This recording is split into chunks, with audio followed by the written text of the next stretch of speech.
Hi, I love you. क्या समझ के प्रपोज किया तुमने?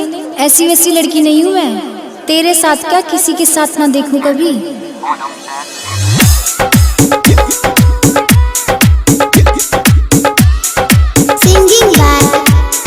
सिंगिंग बाय गौरव ठाकुर। तू बाहर घूमती थी किस लड़के के संग में, तेरी चढ़ी जवानी जो रंग गई उसके रंग में, तेरी खींच के फोटो तेरे घर ले जाऊंगा,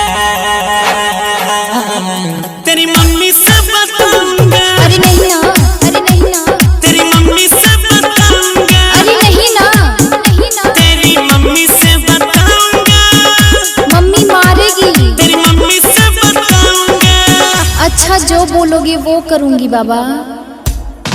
पक्का पक्का पक्का पक्का। मुझे बाबू बोल, हाय मेरे बाबू, सोना बोल, हाय मेरे सोना, लाड लड़ा ले, ओए मेरे लड्डू, प्यार जता ले मेरे बाबू। विजयश्री डिजिटल ऑडियो रिकॉर्डिंग मटियार कला सीतामढ़ी।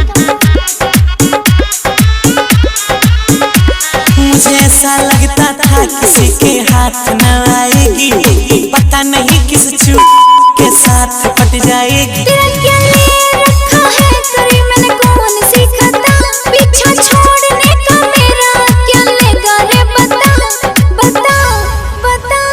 तू लेके हाथ में हाथ बड़ी मौज उड़ा रही थी, बाहों में कस के उसको सेल्फी भी खिंचा रही थी।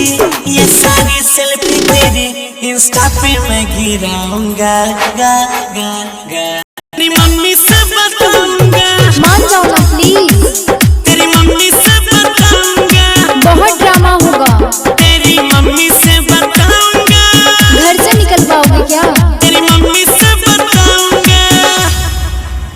छोरी जुल्म करया बता और के शर्म कते क्या रहेगी, जे मेरा पटेगा तेरी मम्मी ने तेरे झाड़ झाड़ जूते मारेगी। मम्मियाँ अक्सर चप्पल से मारती है।